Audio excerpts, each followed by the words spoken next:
You're listening to Convenience Matters, brought to you by the National Association of Convenience Stores. Welcome to another edition of Convenience Matters, where we talk about things related to convenience stores and related to the customers that go to convenience stores, which is about half the U.S. population every day. So if it matters to convenience stores, it probably matters to you. That's why we call this show Convenience Matters. And my name is Jeff Leonard. I'm with the National Association of Convenience Stores, and I'm joined by my regular co-host, John Eichberger. Hey, Jeff. Thanks for having me with the Fuels Institute and NACS. And like you said, we're here to talk about stuff that fuels your body, fuels your car, keeps you going. Convenience stores sell about 85% of the gas in the country, so it's a big deal. Fuels are about 70% of the market. And one of the things that we've been dealing with the Fuels Institute is trying to figure out where we're going with the market, where the fuels market is going, the vehicle trends that we're seeing. Really important to convenience retailers to make sure that they know what they're going to be selling to customers in the next 10, 15, 20 years. And I'm very pleased to welcome our guest today, Dr. Jeremy Martin with the Union of Concerned Scientists. And he's going to talk to us a little bit today about some of the environmental issues that we need to address. And I really think that as we start looking at the fuels of the future, there's one thing that's sacrosanct. Any fuel, any vehicle that comes on the market has to be cleaner than the ones it's replacing. There's no backsliding. That's the ante. That's the cost of admission to get to the game. So, Jeremy, thank you very much for joining us. I appreciate being here. Yeah, my pleasure. Thanks for the chance to talk about my report. A lot of our listeners probably have no idea what the Union of Concerned Scientists is. They may be thinking it's a Marvel or DC Comics type of organization. Can you fill us in a little bit on the important... The cape was a giveaway. Yeah, the important work that you guys are doing over at UCS. Yeah, sure. The Union of Concerned Scientists is an independent nonprofit advocacy organization working on solutions to some of the biggest challenges facing the country and the world. I work in our Clean Vehicles program. We have other folks working on climate change, clean energy, food issues, and nuclear security, global security issues. So a variety of issues, but the program that I'm in is the Clean Vehicles program. And as is obvious to you, when you talk about a vehicle being clean, a lot of what goes into that is the fuel. Mm-hmm. And so UCS has been around since the late 60s? Yeah, that's right. So UCS was founded around MIT in the late 60s. Basically scientists saying, we don't just want to do the science and hand it over to other people to make decisions about, how technology and science are used. Scientists have a role to play in, thinking about what's appropriate, what's smart, and making sure that policies are informed by good scientific understanding. So that's what we've been doing for more than 40 years.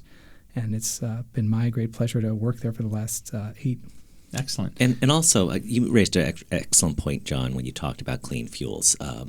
When you look at the traditional fuel that is in vehicles, it's gasoline, and it's always been used because it is the easiest to use in cars. It wasn't necessarily picked because it was anything beyond the best, easiest fuel to mass produce. It's the most dense energy portable unit available at the time. And so right now, what we're doing, or now over the last several decades, is saying still a great dense fuel. How do we either improve it or reinvent fuels to come up with something that fits a different premise where the type of fuel itself, the cleanliness of the fuel, becomes much more important. So what are some of the things? I know, Jeremy, you had a report that you authored with the Fuels Institute. Can you talk a little bit about some of the things that you were looking for within that report in trying to address?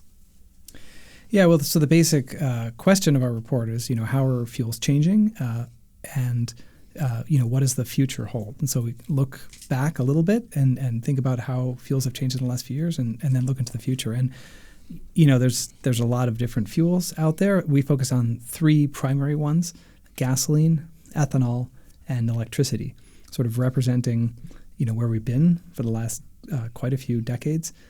What's been changing most recently with the ethanol blended into fuels, and the important, as we think about the future of clean vehicles, I think electricity is playing an increasingly important role. And so for each of those fuels, we wanted to think about what's important as you make the fuel. What's the greenhouse gas and global warming implications of different ways of making those fuels. So the report, Jeff, is called Fueling a Clean Transportation Future, Smart Fuel Choices for a Warming World. And I read this a couple months ago because Jeremy shared it with me, and I found a great report. I thought it was really well done. It helped me on the fuel side. So I'm a hydrocarbon guy, always have been. I love big V8s. I love the rumble of the engine. But to understand some of the priorities and some of the pathways to move toward a cleaner future this was a great report to help me figure that out. Great. Well, I'm glad you enjoyed it. One of the things I think, just as an introductory point, is that for many decades the thing that people have worried about most in sort of fuels policy is where are we going to find enough oil to make all the gasoline that we use, more and more all the time. And I think we're really looking at a different set of questions now. We found lots of ways to make gasoline and diesel. The types of things we use are getting more and more complicated. So running out of gasoline is really not the most challenging issue in the fuels policy landscape anymore. It's really the accumulation of heat trapping gases, global warming pollution, that's just inexorably threatening our future. And so the question is, how do we, get this mobility, get the fuel that we need to get around and live good lives, and stop the carbon pollution at the same time. So that's the big challenge facing us now, and we wanted to look at the fuels in that context. Jeff, I think you made a great point. Crude oil at $100 a barrel makes economic sense to transition away from hydrocarbons and gasoline. Crude oil at $30 a barrel and gasoline at $1.75, as it was not too long ago, kind of a lot of people take their foot off the accelerator in terms of moving forward. And I think I see that's a big challenge, keeping the focus on improving the environmental footprint of the fuels we bring to market. What's your perspective on that in terms of the economic impetus to move forward? Are you starting to see a little bit of pushback, or are you still seeing a pretty strong momentum going towards a cleaner product? I think the motivation to respond to climate change is getting stronger all the time. And the Paris Agreement, really the whole world recognizing that this is something we need to do, and a lot of momentum on the electricity sector. I do think it's more challenging on the liquid fuels, and so that's the big thing I think we need to focus on now. So the need to get there is strong, but certainly the economics of any particular project definitely depend on the price of oil, and so that's definitely affecting the way the market shapes up, and I think we'll have to respond to that as we think about how are we what's the appropriate sort of policies or ways to deliver on these goals. Yeah, I saw the word choices as a key word in the title of your report, because when you look at, say, inside the store, the word choice is the word probably most often used. What are healthy options, healthy choices? One day you may want a donut. The next day you may want a salad. You may want a banana. You may want something else. Or just it's a different customer. So you have those two issues inside the store. And then you're talking about choices at the pump. And we're looking at not just how different people have different needs for fuels, but how does it relate to the whole global infrastructure? How do you address something like, say, in our country, we're a little bit more advanced and we're a little bit more able to adapt to cleaner fuels that may cost more? Are we able to tell a developing country, hey, we had our 30, 40 years of polluting. You don't get that. You have to go to a clean fuel or a clean choice. So how do you reconcile all those things going on in the conversation, both domestically and globally?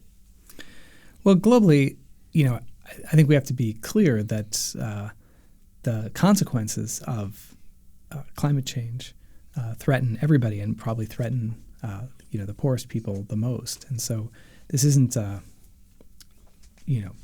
just for fun or just for aesthetic reasons that we need to solve this problem. So everybody has a stake in these solutions. Definitely, the different kinds of infrastructure, the different systems we have built up make a big difference. And so I think each country is going to take a different path. And in some cases they may not sort of do what we do and then do something different, but take a shortcut to a cleaner transportation future, without following exactly the same path that we followed. So maybe learn from some of our lessons, learn from some of our experiences, and get to a good outcome faster. I think one of the things that I appreciate in the report, Jeff, that Jeremy wrote was it's not a flip a switch and turn everything now. It's a realistic approach. It's going to take some time to phase in these new technologies to provide a lower footprint. Jeremy, I do a lot of presentations around the country about the future of fuels. And as I show them the picture of the Tesla Model 3 and say, hey, okay, what is that? What do you guys think of it? Is that the harbinger of a new generation of technology? What's the future of electric vehicles? And I become fairly bullish, not as bullish as some of the EV manufacturers, that EVs do have a future, and I think we're making some progress in the technology. And invariably, the question I get from the audience is, John, hold on a second. So we want EVs because they're zero-emission vehicles, but they're being recharged by electricity generated by coal-fired power plants. How do the advocates of EVs reconcile that? Your report clarified it for me. Can you kind of walk us through why EVs are beneficial to the environment when they right now are being predominantly powered by coal power plants? Yeah, well, so there's a couple pieces there. I mean, the type of so the first thing is that electric vehicles are very efficient, and so you get a bunch of benefits just from the efficiency. And so if you take the electricity to generate, and so let me back up a second. So you need to, if you actually calculate what's the pollution to drive a mile or 100 miles, so you are evaluating apples to apples, what you'll see is even relatively dirty electricity ends up being cleaner than gasoline. But the other thing that we did we covered this in the clean fuels in the Fuel and Clean Transportation report, but we did a whole nother report more specifically about electric vehicles, and regionally there's a huge variation in how much coal is on the grid in different parts of the country, and actually no part of the country is 100% coal. There's certain areas where it's the majority, and other areas where it's a pretty small percentage, and so if you look at and so we have a map of all the different grid regions of the country, sort of highlighting, given what the electricity grid looks like, how does electricity compare to gasoline for driving a car? And so we put the pollution in terms of miles per gallon equivalent. And what we found is that in the majority of the country, driving an EV is the cleanest choice.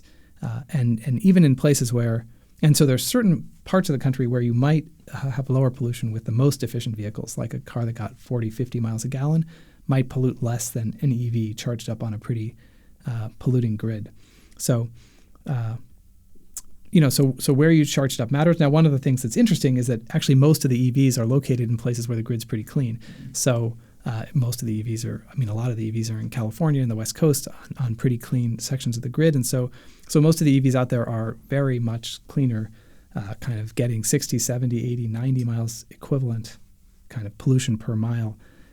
So in miles per gallon equivalent. So the EVs that are out there today are actually quite clean. And one of the important things is that we have a good roadmap to clean up the grid. And so electricity is going to get steadily cleaner over time. And so, that's one of the reasons I think people like us are very bullish on electric vehicles is that, it's a technology where the more you deploy it, and then at the same time you're cleaning up the grid, so the benefits get better and better over time. And that's a very distinct contrast to, what's going on with on the production of oil-based fuels like gasoline. And I think it's an excellent point that you were talking about how you have a good path forward. And to do that, it takes a lot of time. It's not something that you say, okay, we got it. We just figured it out. We can fix this in 2 years. It is something that to right this ship, I think one of the analogies John's used in a presentation where maybe think of it as an ocean liner, maybe not the Titanic specifically, but an ocean liner that just isn't very easily able to switch and go in a different direction. It does take time, and the time is now to plan for that clean future and to get that roadmap going. Yeah, that's absolutely right. I mean, it takes a long time to turn over the fleet of cars, and so even if we do this as fast as possible, and that's one of the kind of reasons in my report. I didn't want to only write a report about electric vehicles. I wanted to talk about, about the alternative fuels we're using today, and also to talk about gasoline, because of course that's most of the fuel. It's being produced from oil, and that's changing too. So there's important choices in how we produce electricity to power electric cars. There's important choices in about how we produce ethanol to blend with gasoline, and then there's important decisions that the oil industry is making. And unfortunately, while the alternative fuels are getting cleaner, the oil is getting steadily dirtier. And so that was another kind of key finding of our report, is that we definitely need to clean up electricity and do better in that sector. We need to do better, on ethanol, but the oil industry needs to be held accountable to limit its pollution as well. And I think some of our audience may be going, what do you mean by the oil is getting dirtier? And from my reading of this, my understanding is it's basically the extraction methodologies being used to boost our production. Fracking, oil sands are much more energy intensive. And so the GHG emissions associated with those practices are what you class is kind of what's feeding your statement that's getting dirtier. Is that correct?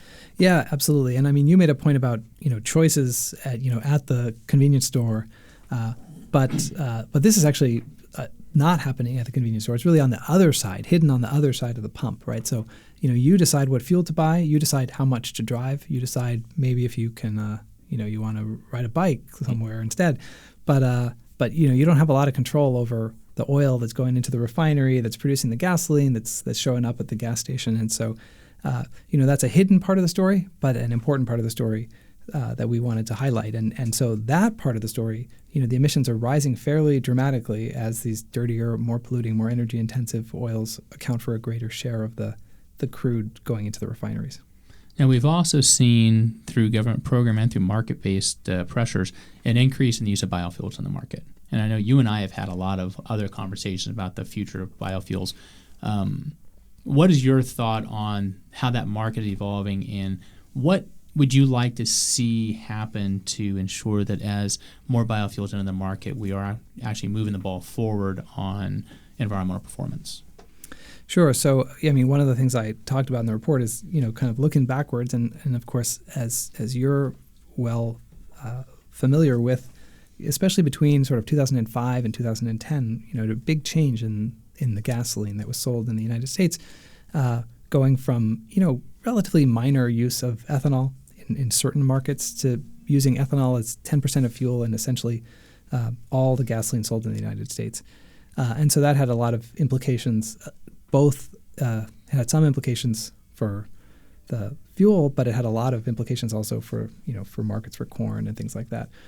And so as we think about moving forward with biofuels, I think that's one of the lessons learned, is that if we want this to work for the country, for the climate, and in general, we really need to think about what's it made out of, and I think we have to move beyond corn and move to various other things, more environmentally friendly crops, and making ethanol out of various waste products and other biofuels as well.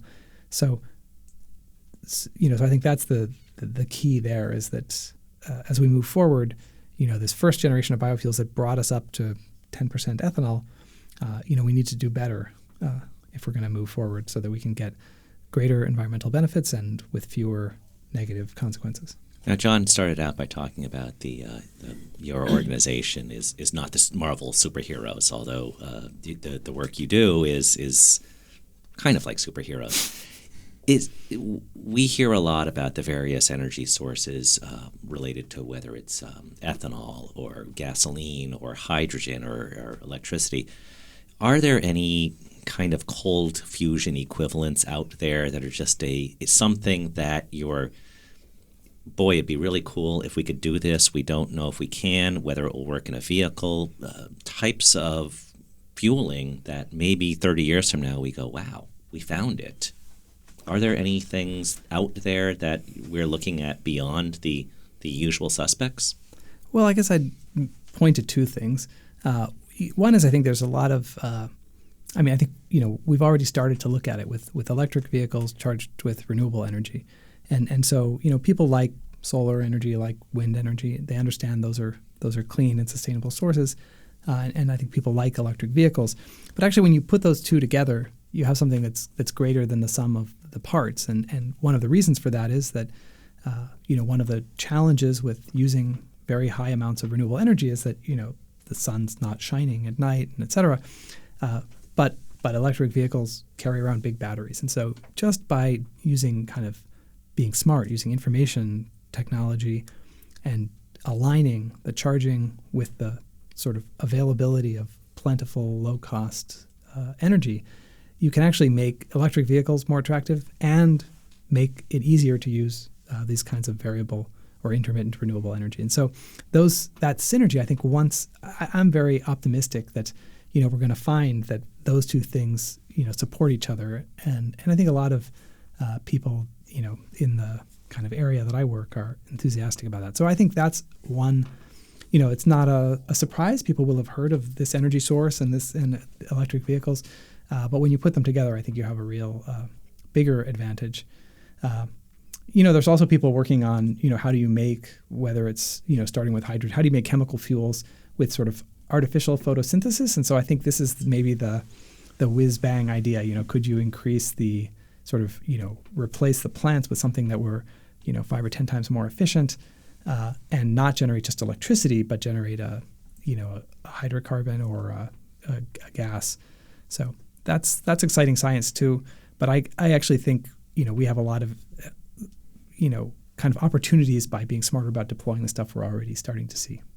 Jeff, I think the things that Jeremy's kind of outlining for us, they're gonna happen. We're moving that direction. We're moving to more of an electrified transportation grid. We're moving towards a more sustainable electricity system. I think as battery technology for cars improves, so does battery technology for storage of electricity. And I think the key to solar and wind is you generate it when you can and you store it and use it when you need it. And I think we're getting to that point. From the retail perspective, a lot of what Jeremy was talking about in terms of the oil market, the biofuels market, that's beyond the retailer's control. It's a liquid fuel, and retailers need to love the fact that liquid fuel is going to remain a huge portion of our transportation sector for a long time.